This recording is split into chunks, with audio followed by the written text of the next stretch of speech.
80 years ago, the people of our nations came together and put their trust in each other's humanity.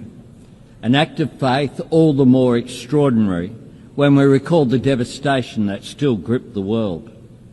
Yet, out of the grief and ruin of war, that generation found the courage, the wisdom and the compassion to work together for a better peace, to build a world governed by rights and rules, not fear or force, where the sovereignty of every nation is respected, the essential dignity and equality of every man, woman and child upheld, and where the shared mission and purpose of the United Nations is not merely to contain the threat of war, it is to create the conditions for peace, to provide a framework for settling our disputes, to foster the dialogue that enables us to manage our differences and deepen our understanding, and to nourish the opportunity, build the prosperity and deliver the economic justice on which true and enduring security always depends. If 80 years ago this task had been entrusted to the great powers alone, then in all likelihood we would not be gathering here today. Instead, history would note the United Nations as little more than a noble experiment. The reason this institution has endured is because it belongs to all of us, because it has been built and shaped by all of us. And it is up to all of us to bring new strength to the United Nations' enduring mission, to renew our commitment to the principle that peace is both our common cause and our collective responsibility. The creation of the International Rules-Based Order owes much to the post-war leadership of the United States of America. For the region Australia calls home, that stability has underpinned a generational economic transformation. But we cannot ask, and should not expect, any one nation to uphold the rules or guarantee the security on which all of us depend. We all have a role in making sure that the system which has enabled the rise of new powers safeguards the rights and aspiration of every nation, big and small. For Australia, this means investing in our capabilities and investing in our relationships, investing in development, in defence and in diplomacy, to strengthen the security of our region, to support the sovereignty of our neighbours and to contribute to the cause of peace beyond the Indo-Pacific. We promote unity in the Pacific Islands Forum. We are deepening our engagement with ASEAN and elevating our partnerships with Indonesia, India, the Republic of Korea and Japan. And we are breaking new ground with old friends in the United Kingdom, the European Union and our principal ally, the United States, because we see mutual understanding, shared prosperity and economic cooperation as the most powerful counterpoints to confrontation, to isolation or conflict. Wars are often started by countries who imagine there is something to gain. The more we can do to reinforce the architecture of peace and prosperity, the more we remind nations of everything they stand to lose. Colleagues, whenever a head of government speaks to this Assembly about prosperity or security, they will always be met with calls for that work to begin at home. Part of our job is demonstrating to the people that we serve that what happens in the world matters to them, that when we cooperate to enhance security, contribute to alleviating poverty or commit to protecting the natural environment, when we support the agency of forums such as the G20 or APEC, or invest in diplomatic partnerships like the Quad, none of this means setting our national interests or our people's values aside. It means working to fulfil them. The United Nations is much more than an arena for the great powers to veto each other's ambitions. This is a platform for middle powers and small nations to voice and achieve our aspirations. and that is why Australia is seeking a place on the UN Security Council in 2029-30. And it is why we are bidding to co-host the 31st Conference of the Parties with our Pacific family, nations for whom climate change is more than an environmental challenge, it is an existential threat. This is a place for the global spotlight to shine on suffering and struggles that might otherwise be forgotten, and for the international community to work together to advance our shared interests and to tackle challenges we cannot meet alone. In 2025, we are confronted by all manner of these challenges in old forms and new. Dictators whose hold on power derives solely from their capacity for cruelty to their own citizens. Tyrants who invade sovereign nations to further their own ambitions. Regimes willing to crush their own people beneath the weight of oppression.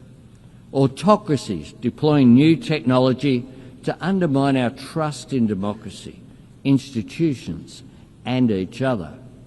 Intimidation and coercion on the seas and in the skies, endangering lives and risking escalation. Terrorists and states which sponsor terrorism, spreading hatred.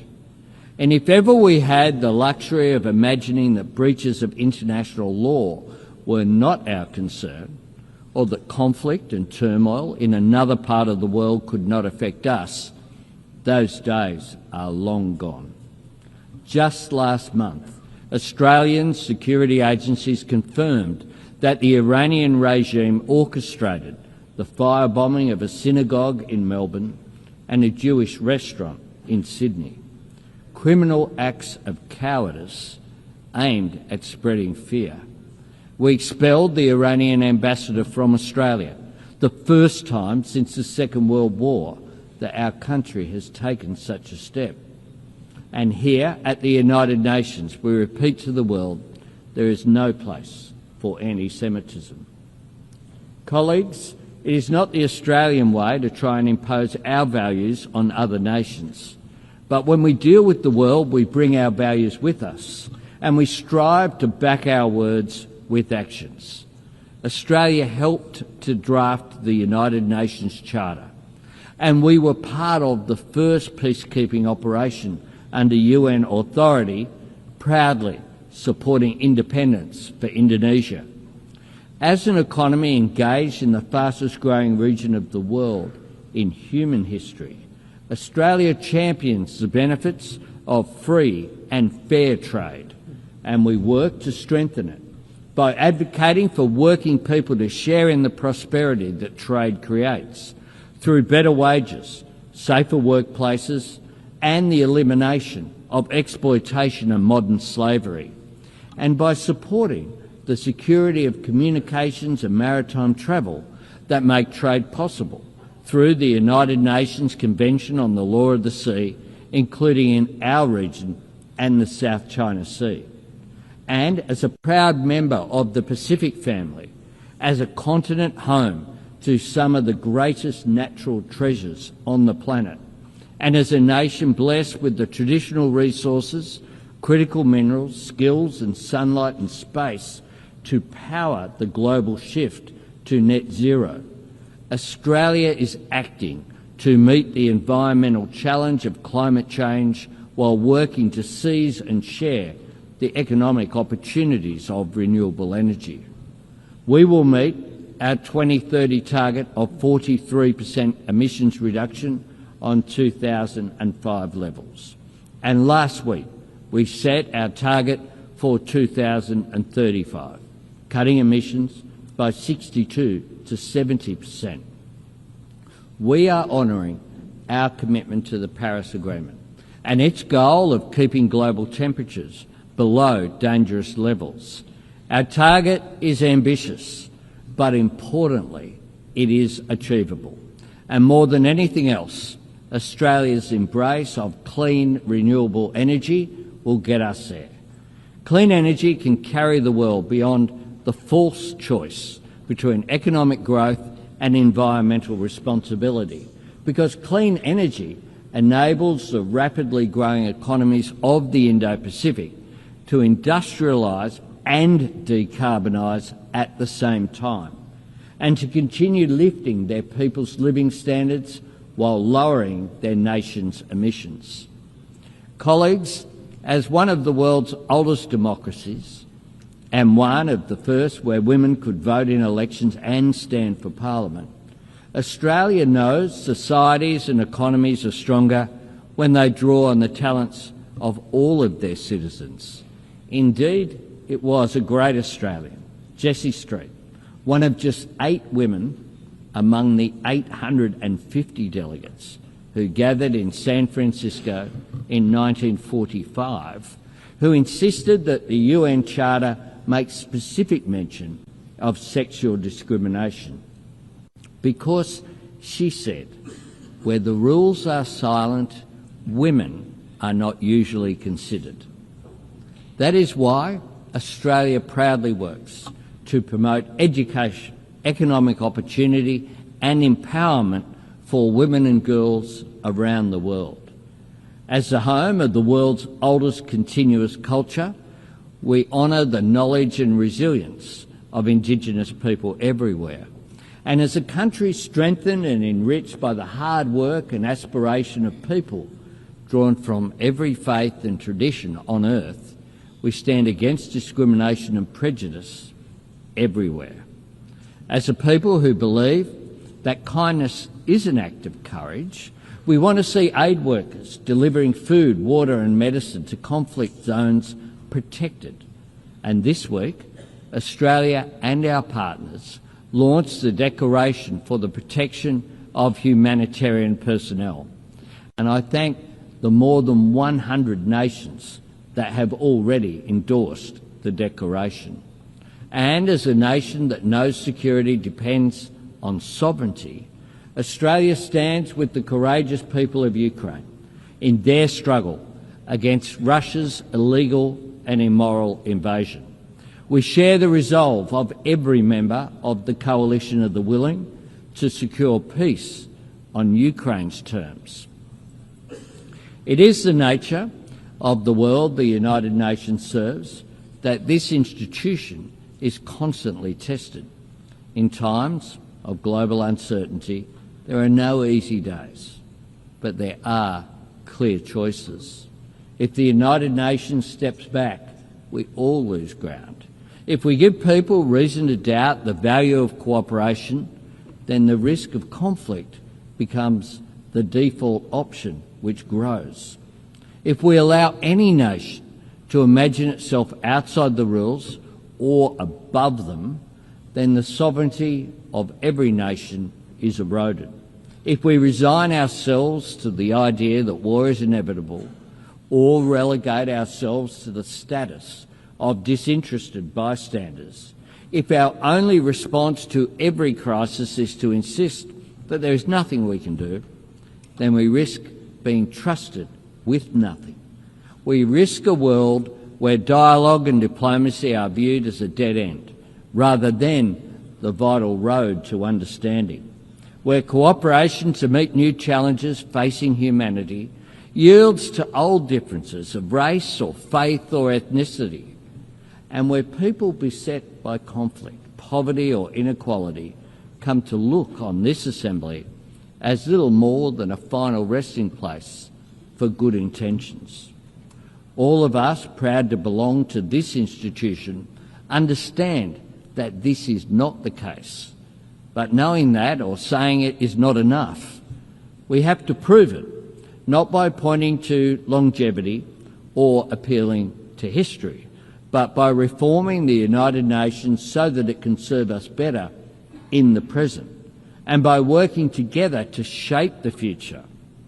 Because, while 80 years is a significant milestone, the true value of the United Nations is not counted in decades, it is measured in deeds, in actions that make a positive difference to people's lives.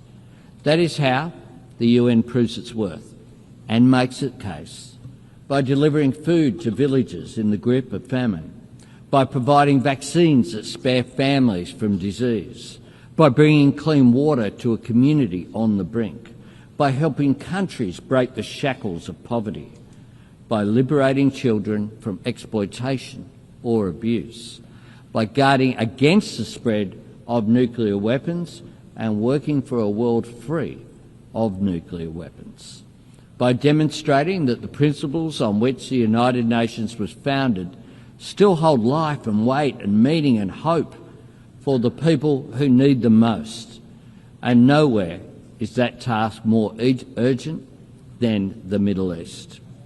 For decades, leaders have come to this podium in search of new words and new ways to call the world to action on a two-state solution.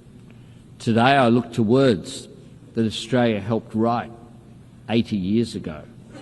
Australia is calling for a ceasefire, for the immediate release of the hostages, for aid to flow to those in desperate need, and for the terrorists of Hamas to have no role in Gaza's future.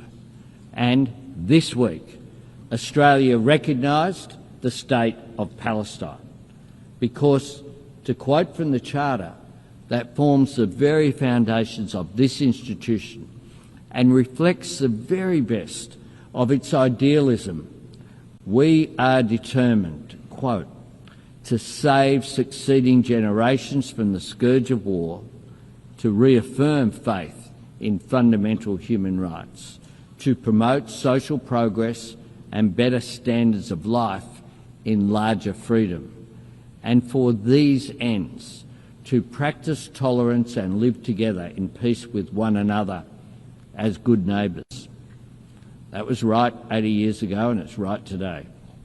Every nation that takes a seat in this room has put its name to those principles. Peacekeepers and aid workers from all over the world have risked and lost their lives in the service of those ideals. So we must ask ourselves, when can those words hold meaning if not now? Where can those words apply if they do not apply to the Middle East?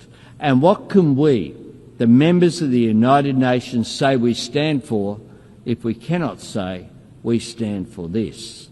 There is a moment of opportunity here. Let us seize it.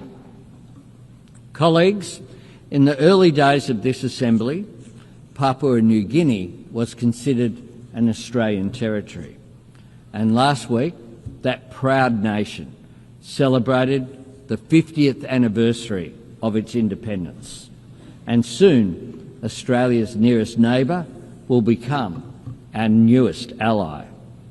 Times change, nations and regions change with them, but the ideals and imperatives that built this place are timeless. More than ever, we must trust in each other's humanity. More than ever, we must choose to succeed together rather than risk failing alone. More than ever, we must work to see the promises of this place deliver real progress for the people that we serve. More than ever, we must work to build a future true to the United Nations' noble purpose and worthy of our people's greatest qualities. We all have a part to play, and Australia, just as we always have, will always play our part. I thank you very much.